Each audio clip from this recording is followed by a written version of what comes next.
Bapa di dalam surga, dengan segala kerendahan hati kami datang menghadap hadirat-Mu yang kudus. Dengan hati kami yang rindu dan haus untuk mendengarkan firman Tuhan.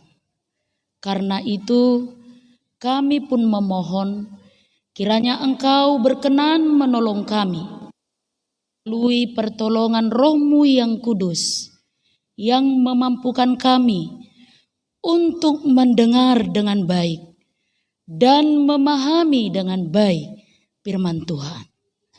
Di dalam Kristus Yesus, terimalah doa permohonan kami.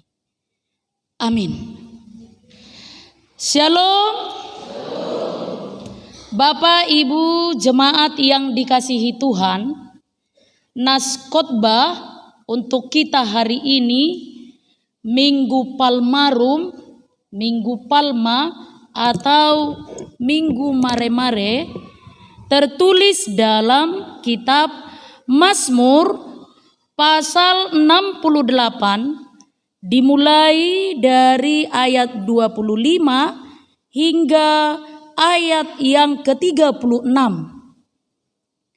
Mazmur pasal 68 ayat 25 hingga ayat yang ke-36 saya akan membacakan untuk kita. Marilah kita ikuti di dalam hati kita. Orang melihat perarakan-Mu ya Allah, perarakan Allahku, Rajaku, ke dalam tempat kudus. Di depan berjalan penyanyi-penyanyi, di belakang pemetik-pemetik kecapi, di tengah-tengah dayang-dayang yang memalu rebana. Dalam jamaah pujilah Allah, yakni Tuhan, hai kamu yang berasal dari sumber Israel.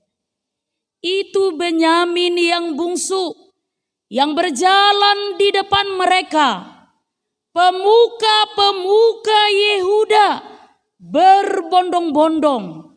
Pemuka-pemuka Zebulon, pemuka-pemuka Naptali. Kerahkanlah kekuatan-Mu ya Allah. Tunjukkanlah kekuatan-Mu ya Allah. Engkau yang telah bertindak bagi kami. Demi bait-Mu di Yerusalem, raja-raja menyampaikan persembahan kepadamu. Hardiklah binatang-binatang di Teberau, kawanan orang-orang kuat, penguasa-penguasa bangsa-bangsa. Injaklah mereka yang mengejar perak, serakkanlah bangsa-bangsa yang suka berperang. Dari Mesir orang membawa barang-barang tembaga. Ethiopia bersegera mengulurkan tangannya kepada Allah. Hai kerajaan-kerajaan bumi, menyanyilah bagi Allah. Bermazmurlah bagi Tuhan. Bagi Dia yang berkendaraan melintasi langit purbakala. Perhatikanlah, Ia memperdengarkan suaranya, suaranya yang dahsyat. Akuilah kekuasaan Allah, kemegahannya ada di atas Israel, kekuasaannya di dalam awan-awan. Allah adalah dahsyat dari dalam tempat kudusnya. Allah Israel, Dia mengaruniakan kekuasaan dan kekuatan kepada umatnya. Terpujilah Allah. Demikian firman Tuhan.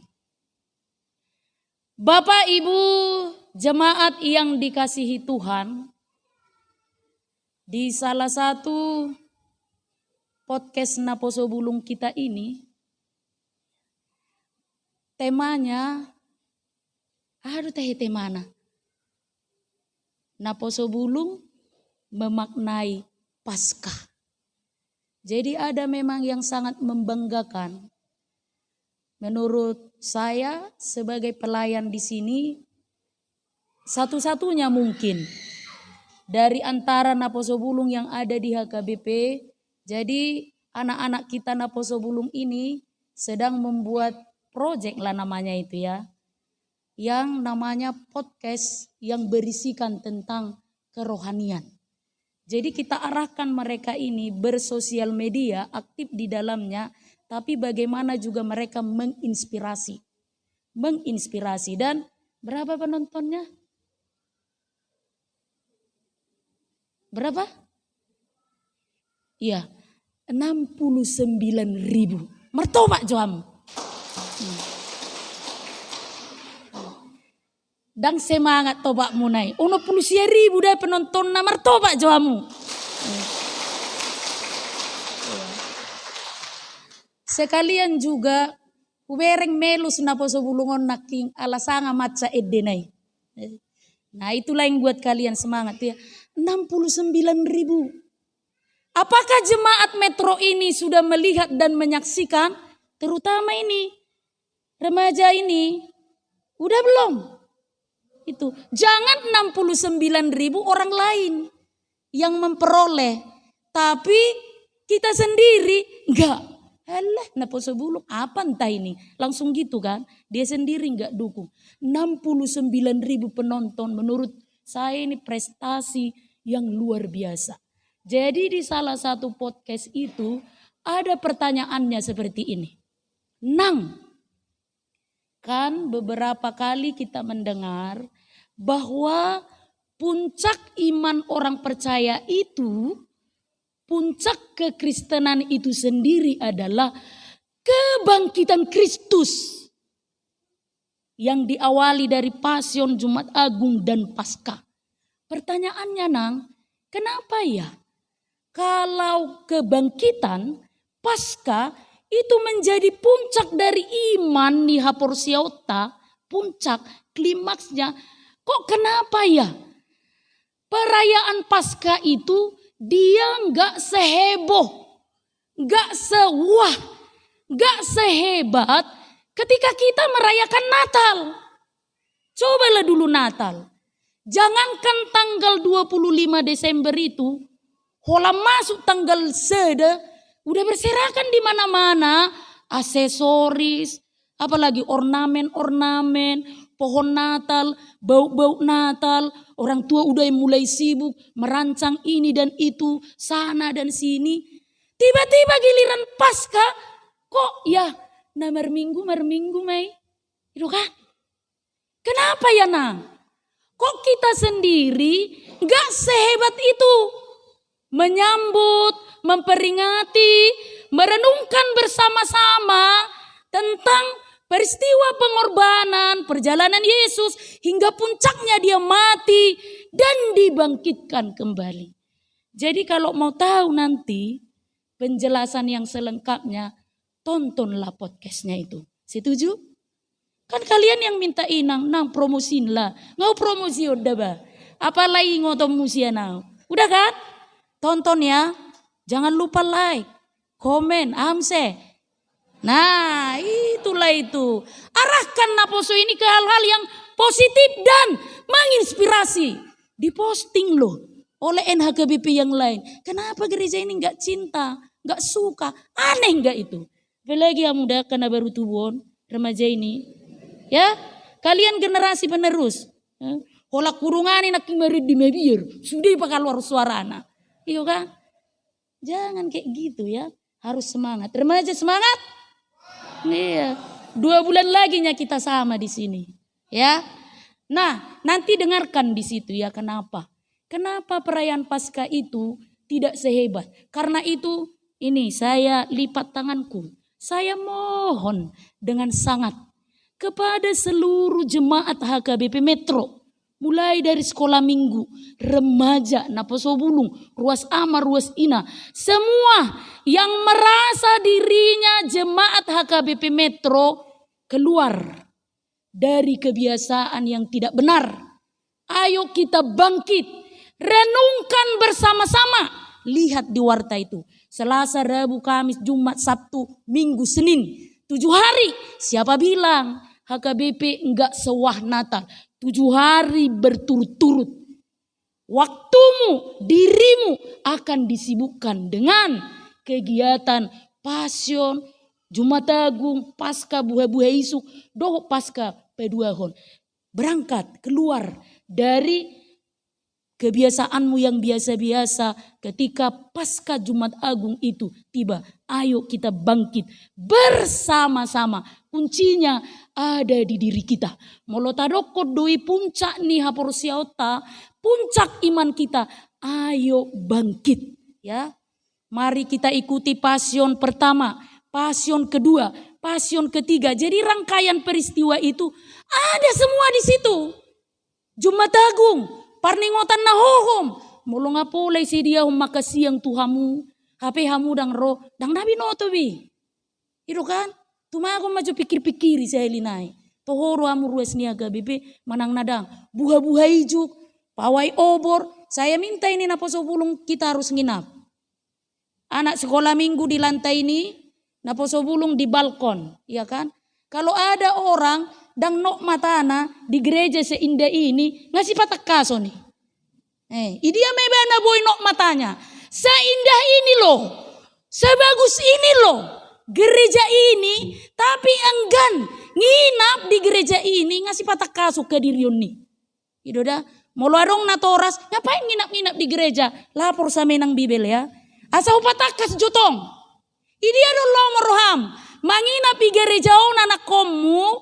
Asa dungo buah-buah ijuk. Daripada. Dan mulai tu jabung manginap. Lomo nama nang dia. Lapor ya. Siapa ini yang dilarang orang tuanya nginap di gereja. Bilang aja terus terang. Inang Bibel kan 2 bulan lagi di sini. Barbar nama halakon. Iya kan? Iya, jangan takut. Ayo kita nikmati gitu loh. Kenapa saya tekankan remaja, naposo bulung, sekolah minggu, kembali. Molohi tahun, akan tua-tuon, nggak mau. Ajugal. Itu kan. Nggak songonon, molohi benot honon. Molo songonon pese detik deh. Atau songonon deh muse. Alai moloon, dang luasonon. Tersesat. Dang luasonon marserak. Molo hamu jugul, takang, jugal, jigil. Unang suaton tu geleng mon. Da? Unang suaton tu geleng mon. Sekolah minggu, remaja naposo bulung. Baca baik-baik ya pengumuman itu. Selasa, Rabu, Kamis, Jumat, Sabtu, Minggu, Senin. Ya, 7 hari. Jadi hebat sebetulnya peristiwa Pasion, Jumat Agung, Pasca, buah-buah ijuk, sampai Pasca pertama, Pasca kedua. Itu semua udah jelas di podcast itu ya. Biar orang ini penasaran, biar ditonton nanti. Saudara-saudara yang dikasihi Tuhan, tema minggu hari ini mengajak kita untuk mengakui kekuatan Allah. Mengakui kekuatan Allah. Mengakui kekuatan Allah ini berarti dia percaya, dia mengimani, dia benar-benar melihat bahwa Tuhan itu hebat dan berkuasa. Lalu seperti apakah orang akan mengakui kekuatan Allah ini? Ini tergantung kepada imanmu dan kepercayaanmu. Tergantung kepada pengalaman kerohanianmu bersama Tuhan. Tergantung kepada budaya, tradisi, dan adatmu.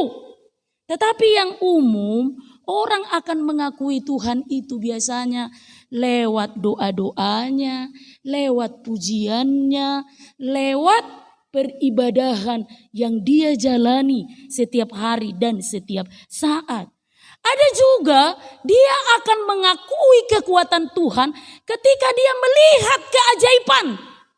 Contohnya melum sahidna yang mungkin menurut yang lain-lain itu tidak akan mungkin sembuh. Tetapi tiba-tiba dia merasa sembuh. Dia akan mengakui bahwa di dalamnya ada kuasa dan keajaiban Tuhan. Tetapi juga Bapak Ibu jemaat yang dikasihi Tuhan, di samping kita mengakui kekuasaan Tuhan dengan berbagai alasan tadi. Contohnya melihat keindahan alam. Lau majorupanihamu berkunjung tu pantai. Melihat bentangan samudra yang luar biasa dan hebat itu. Ombak yang teratur berkejar-kejaran. Betapa hebatnya kau Tuhan. Bisa kan? Melihat pegunungan yang membentang luas dan kokoh. Betapa hebatnya kau Tuhan. Dan mungkin banyak lagi alasan yang mendorong hati kita untuk mengaku, Tuhan engkau hebat dan berkuasa. Terpujilah namamu. Selain itu Bapak Ibu jemaat yang dikasihi Tuhan, selain alasan kita mengakui kekuatan dan kehebatan Tuhan, ada juga alasan dan banyak alasan yang membuat orang tidak lagi mengakui kekuatan Tuhan. Jadi ternyata dan terus sampai konsisten pengakuan tentang kekuasaan Tuhan itu ada di dalam diri kita, ada di dalam hati kita. Ternyata ada juga beberapa alasan yang terkadang membuat orang tidak lagi mengakui kekuasaan Tuhan. Apalah contohnya itu? Pengalaman pahit. Tuhan, kok ya hidupku ini semenderita ini loh. Ujian demi ujian terus beruntun. Belum selesai yang satu ini. Udah datang lagi. Kok hidupku semenderita ini? Benar gak kau itu ada? Dia gak mengakui Tuhan. Apalagi kecewa. Ya, banyak hal yang membuat dirinya kecewa. Apalagi mungkin hal-hal yang tidak bisa diukur dengan logis. Moloso masuk akalnya, dia tidak ngaku kalau itu kuasa Tuhan. Sama seperti Thomas, ya kan? Thomas ngahehe Yesus. Kalau aku tidak melihat tangannya, bekas paku itu, saya tidak akan percaya. Ada juga orang yang sifatnya seperti ini. Dia akan mengaku kalau dia telah menerima dengan logikanya. Lalu yang terakhir, kesombongan diri. Kesombongan diri juga bisa membuat orang tidak mengakui kekuatan Tuhan. Karena dia pintar, dia hebat, dia mampu lakukan banyak hal. Sehingga menurutnya tak perlu lagi melibatkan Tuhan dalam perjalanan hidupnya. Bapak Ibu jemaat yang dikasihi Tuhan, demikian juga dengan nas khotbah kita hari ini. Di Minggu Palma ini, di Minggu Palmarum ini, biasanya ketika masuk Minggu Palmarum, kita langsung ingat, wah, dungsai Minggu Palmarum masuk Pasion, Ari Hamamate, Dohot, Pasca. Jadi Minggu Palmarum ini sebetulnya unik. Karena apa? Minggu Palma ini menggambarkan dua sisi manusia. Ini kita sebetulnya. Kalau dalam konteks Yohanes 12 itu, ayat epistel itu, Yohanes 12 itu menggambarkan penduduk kota Yerusalem. Tetapi kali ini, Minggu Palma kali ini menggambarkan dua sisi kehidupan manusia. Saya itu di dalamnya dan kita semua yang mendengarkan khotbah ini. Apakah itu? Sisi yang mengakui dan sisi yang menolak. Seperti apakah kala itu manusia dalam sisinya yang mengakui kekuasaan Tuhan. Lihat ya, begitu mereka mendengar Yesus akan masuk kota Yerusalem. Apa yang ia lakukan? Semua penduduk kota itu sibuk. Lalu begitu Yesus masuk kota Yerusalem, semua orang bersorak-sorai dengan hati yang gembira katakan. Apa yang dia katakan? Hosana. Terpujilah dia yang datang dalam nama Tuhan. Kalau dalam Yohanes 12 dia katakan terpujilah Tuhan Raja Israel. Ini berarti dia memuji. Waktu itu ketika dia menganggap raja yang datang itu adalah raja penyelamat. Sisinya yang mengakui itu muncul. Lalu apa lagi? Alanilah seni rohana, dia ambil daun palma. Jadi palma itu menggambarkan sukacita. Iro bana molo adong pesta, menai hitau do maolon, molo ibu na pesogit, Hola masuk minggu Advent pitur jongjong do pitu-pitu gereja do ijedela hamai. Daun palma kan. Palma itu menggambarkan ada sukacita dan sorak-sorai. Mulai halak ioni kan, mulai masa pesta ibado, janur kuning itu menggambarkan ada sukacita di situ, ada sorak-sorai di situ. Penduduk kota Yerusalem ambil daun palma, gambarkan hatinya yang bersorak-sorai, lalu tanggalkan bajunya, meletakkan di jalan. Apa maksudnya? Segala kehormatan miliknya, harga dirinya, dia serahkan untuk menyambut Yesus yang datang itu. Namun ini sisi yang jeleknya. Hanya selang beberapa hari. Hitung mak, ini minggu Palma. 5 hari kemudian toh Jumat. Ya kan? Selang beberapa hari sikapnya berubah dengan sangat cepat. Bayak koma. Holan 5 hari. Boy hatok munggil rohana. Yang tadinya dia bersorak-sorak, Hosana, terpujilah Tuhan yang datang dalam nama Yesus, Raja Israel. Selang 5 hari kemudian, dangarok kabe si harap posianon, seliponi, persilakoni. Itu orang yang sama. Itu sebabnya Minggu Palma ini menggambarkan sisi manusia yang dua itu. Ketika dia senang, harapannya tercapai, dia akan mengakui.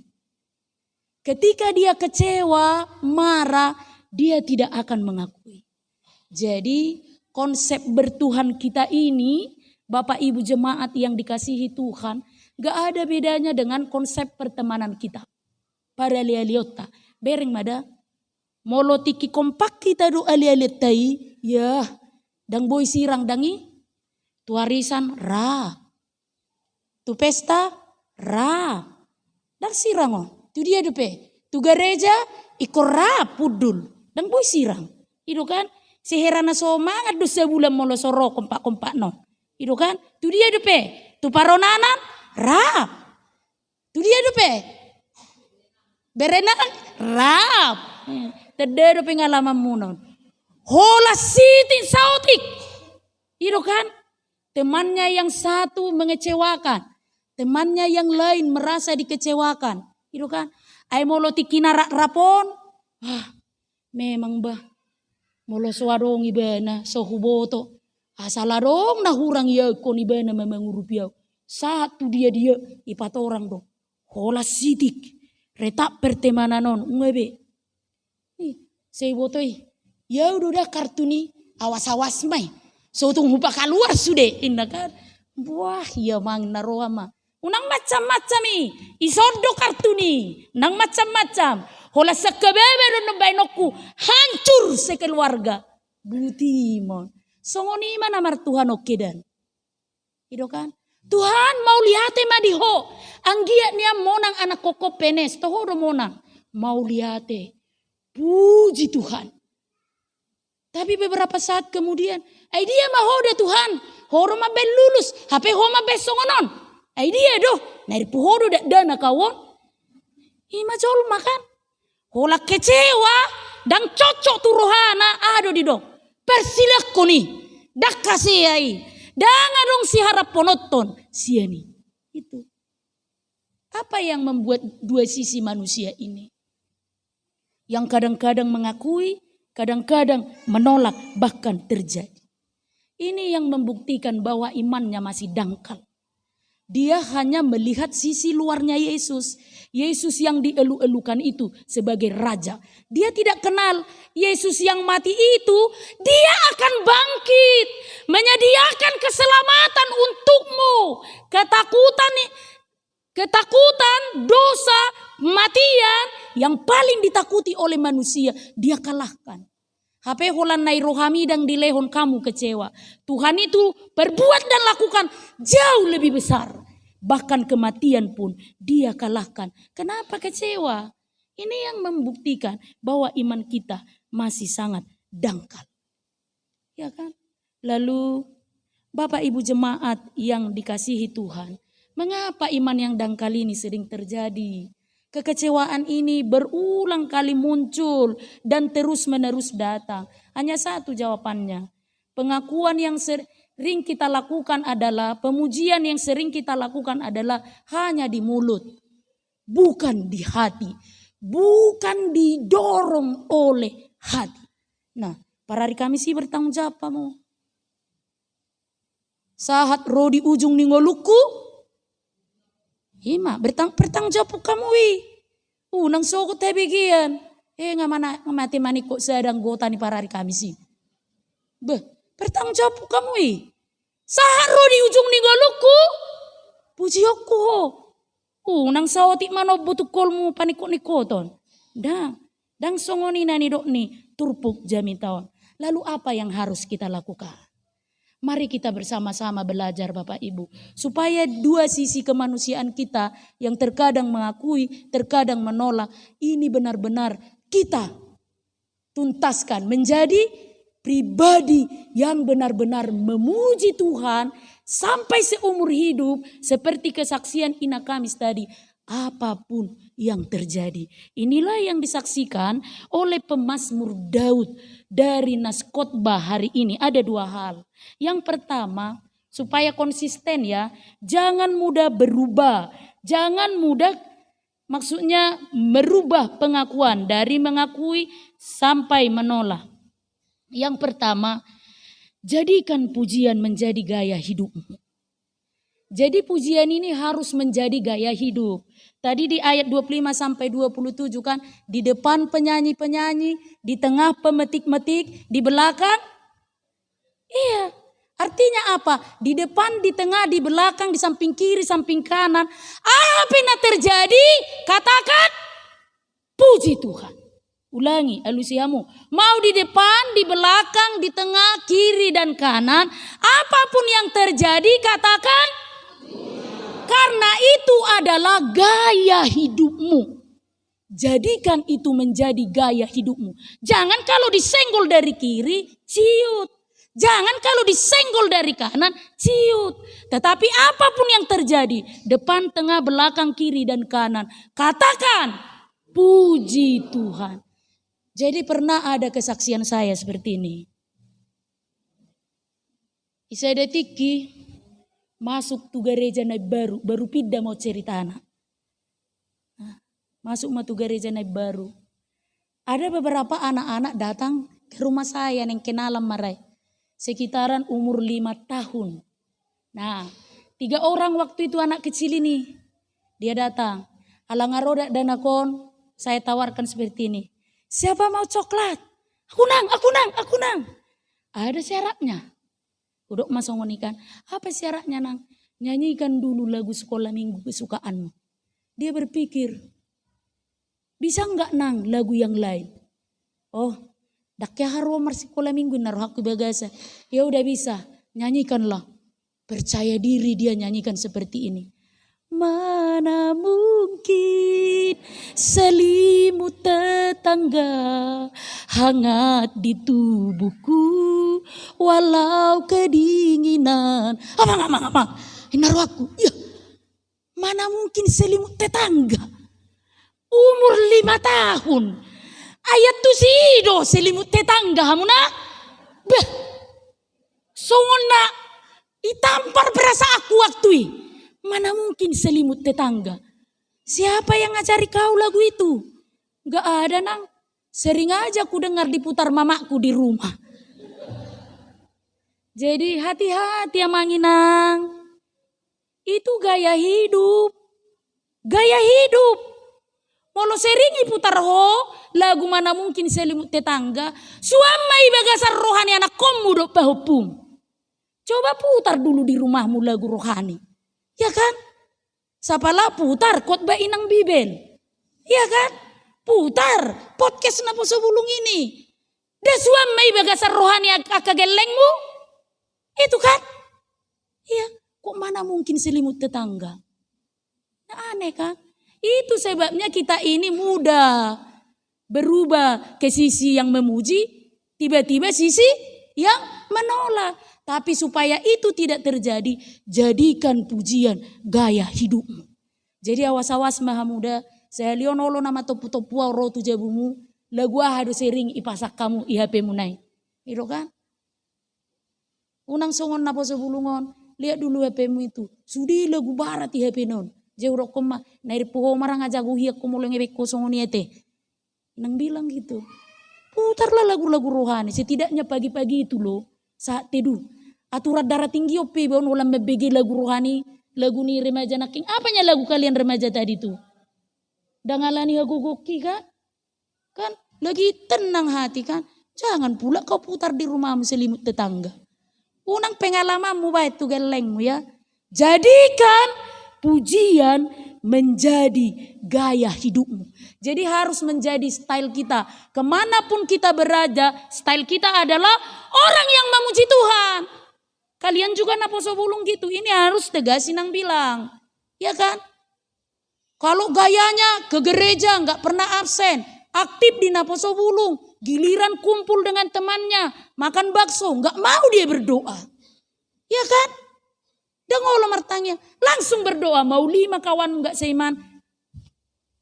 Terlopi tangan mi martangnya. Ini malu berdoa. Jangan gitu kalian naposo bulung metro ya. Janji? Iya. Kosong ini dong. Jadikan memuji Tuhan itu menjadi stylemu. Gaya hidupmu. Ya. Bila perlu imobil putar lagu-lagu rohani. Olah 2 pebal lagu rohani. Saya lagu duniawi. Saya dan mulai berangkat sampai pulang. Bantong lagu-lagu rohani. Dia bahasa terdoktrin pikiran di nama BG. Lalu itu akan menjadi gaya hidup kita. Yang kedua. Akui Tuhan di tengah kelemahan. Ini hebat ini pemazmur Daud ini. Coba baca dulu ayat 29. Ayo. 1, 2, 3.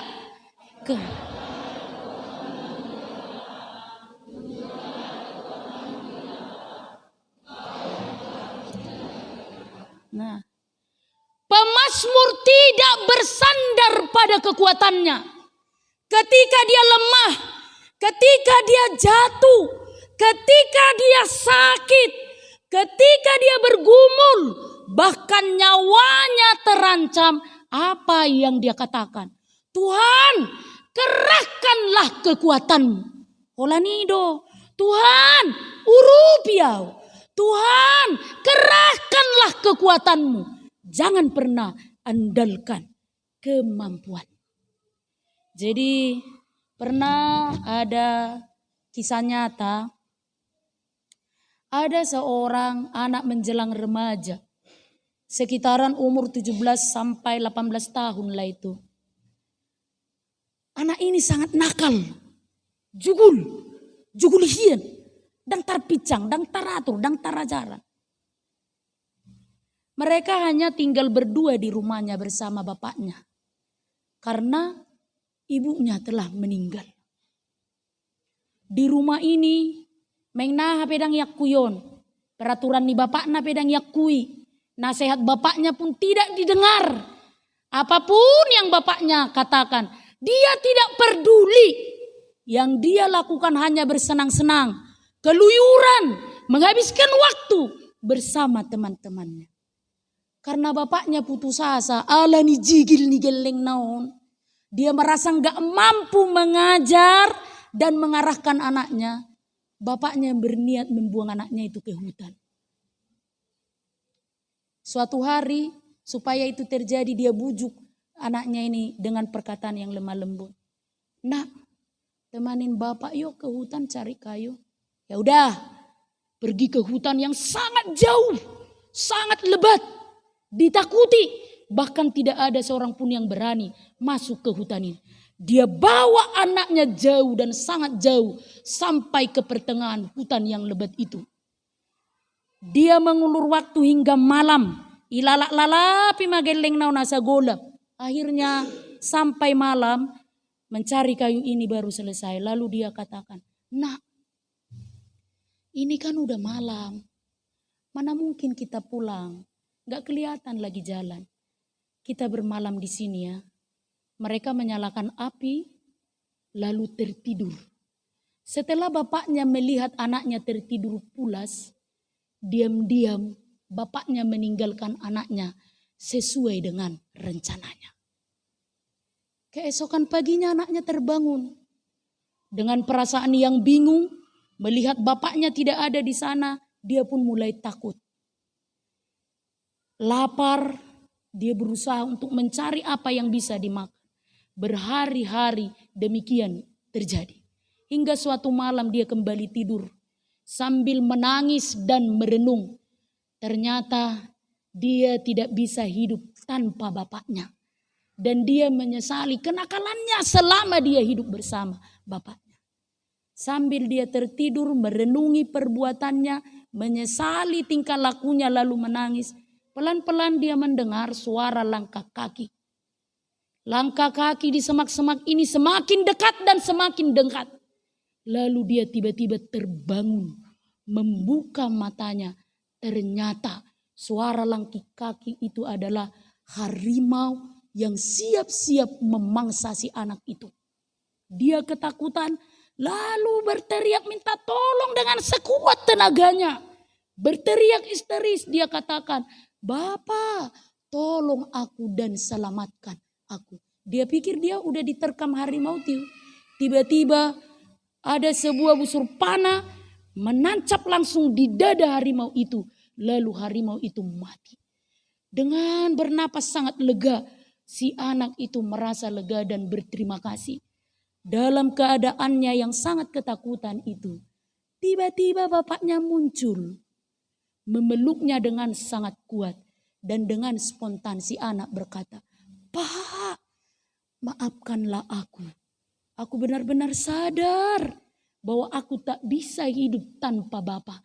Aku tobat, Pak. Ampuni kenakalanku, Pak. Ampuni ketidaksopananku, Pak. Semua perbuatanku yang tidak benar. Tolong ampuni." Lalu bapaknya membawa anaknya kembali ke rumah. Mereka hidup bersama, tenang, bahagia, dan penuh dengan damai.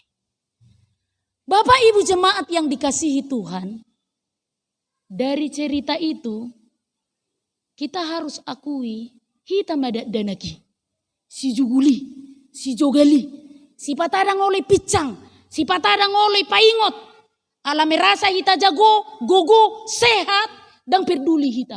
Tuhata nih Bapak tai. Dan seorang Bapak itulah Tuhan. Sesungguhnya dia tidak pernah meninggalkan anaknya. Dia hanya sedikit menjauh. Tetapi selalu memantau apapun yang terjadi pada anaknya. Songoni mahitaon. Kadang kita diizinkan untuk rugi.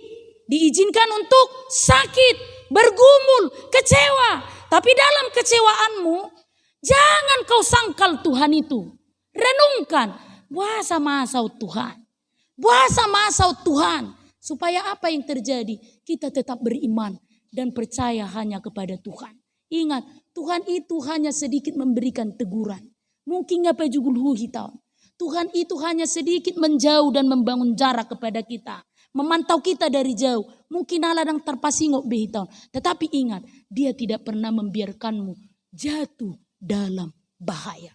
Jadi jangan pernah kau tolak Tuhan itu.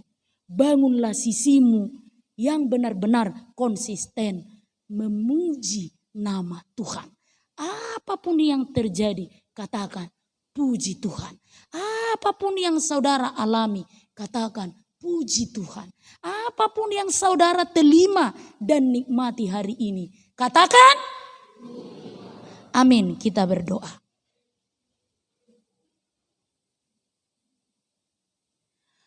Tuhan, terima kasih untuk firman-Mu yang sungguh-sungguh mengajar dan mengingatkan kami. Hari ini kami memasuki Minggu Palma yang menggambarkan peringatan akan pengorbanan-Mu di kayu salib, membuka jalan keselamatan dan kedamaian bagi kami. Ya Tuhan Allah, izinkanlah kami merenung betapa kasih-Mu yang luar biasa yang Kau curahkan bagi kami. Berikan kami pertolongan dan kekuatan agar kami mampu mengendalikan dan menguasai hati kami. Mengendalikan hawa nafsu yang membuat kami menjauh dari Tuhan. Tolong kami Tuhan, ketika kami sesaat berada jauh dari Tuhan, tapi kami yakin dan percaya bahwa kasih-Mu senantiasa melihat dan memelihara kami. Buka hati kami agar kami melakukan pertobatan yang sungguh-sungguh, hingga perenungan akan pengorbanan-Mu sungguh-sungguh bertumbuh dan berbuah di hati kami. Berkati ibadah dan persekutuan kami hari ini Tuhan.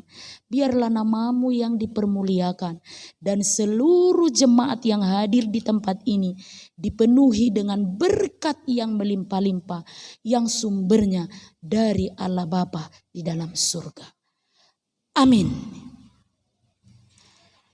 Marilah kita lanjutkan dengan bernyanyi dari Kidung Jemaat 343 ayat 1 dan seterusnya sampai